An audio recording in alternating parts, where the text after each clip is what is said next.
It's Relentless Energy Drink Nass Festival 2012, and I'm here with Rolo Tomassi. How are you? Very well, thank you. Yeah, good, thank you. No, you've just come off stage. How was it for you? It was cool. It's been a bit of a washout today. Yeah. There's mud everywhere, and I think it's kind of... Well, people haven't let it get them down, I don't think. There's plenty of people here, and everyone seems to have a fun time, and we had a good show as well, so yeah, very happy. You have to pep yourself up a bit more when you see the skies are that grey and gloomy, though. It certainly takes a bit more to get into the spirit of like the day, because since we're just here for one day, you kind of just have to, kind of quickly get into the feel of the whole festival. So I kind of feel worse for the people that are here though, because like we've been able to sit under cover and like be dry and not be really, really muddy. But yeah, it was kind of, there was more, I think it wasn't so much psyching ourselves up, it was just more like trying to be as sympathetic with the crowd as possible. That's nice of you.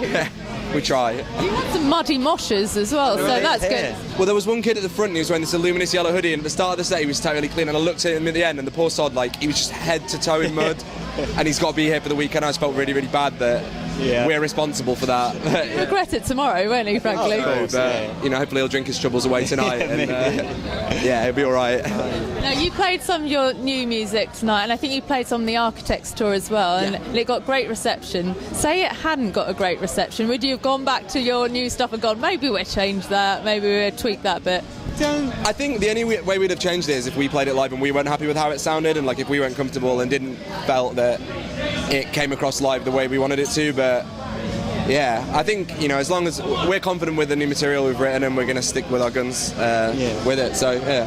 Now you've got two new members. I think you're one of them. Now, does that make every show have a new energy to it than before? Yeah, totally. It's been a really, really positive thing to happen. We had to take a lot of time out when the other guys left, and making sure we were ready to play live and we were comfortable with the new guys and stuff. But it's totally given the band a new lease of life and made everything really cool. It almost feels like, especially with recording a new album, that we're almost launching a new band. But we've kind of got a bit of an advantage that we've been, the three of us that have been in the band since the start, been doing it for a while now. But about 7 years, isn't it? It's 8 years next year. Woo! A third of my life.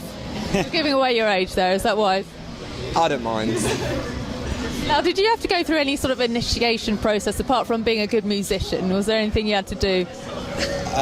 Just a second. Not so much. I'd known Luke for a while, maybe 4 or 5 years, maybe beforehand. I play in another band that the other guys live with. I live with Chris, so we're all quite familiar with each other as people and as musicians. So I think it was kind of it was a smooth transition. Yeah, it was. Yeah. Now, I know you said that with this album you've managed to kind of hone your songs down before, so things that used to use up minutes, you've been able to be a bit more concise. Yeah. Is that because of the new members, or just maturity, or just development? I think it's probably a combination of all the three, really. I mean, it's the four of us. Well, Eva isn't involved with writing the music, so in terms of the people writing the music, we've got a 50% new contingent of doing that. So it's always going to sound different anyway, and I think we've always sounded different from album to album. And as well, like you're saying, with maturity, it's just a case of changing tastes and wanting to do something different and listening to different music. And it kind of it's a sum of what everyone's listening to, and everyone's played their part in writing it. And I think it's how I've personally wanted the band to sound for the last 3 years, and we've kind of managed to do it with this, I think. So I'm looking forward to people being able to hear it. You said it's more direct, hard-hitting, so are there any songs that you've been listening to or albums that you thought maybe have informed that and made that happen a bit more? Yeah, there's one American band in particular for me called Death Heaven, who are really, really hard-hitting, shoegazy black metal stuff, and that is just the impact is so intense, and that kind of stuff for me is really kind of renewed my energy for heavy music, and like I was saying earlier, taking so much time out and not being as surrounded by heavy music has kind of definitely renewed my enthusiasm for it, and I think that has definitely played a part in the way the album sounds. Have you brought any bands to the forum that maybe they hadn't heard before, hadn't appreciated, and said maybe we should look at what they do?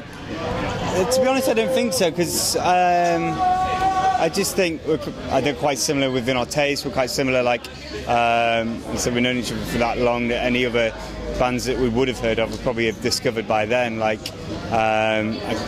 No, in terms of injecting anything completely new, I don't think so. Like, yeah, no, I think it is just a combination of what we already liked. We're all on the same page, really. Yeah, I mean, Chris has shown us some pretty intense UK grime artists. Of course, Big yeah. fan. Yeah, that has been a big influence. Yeah, for Terminator in particular. Terminator.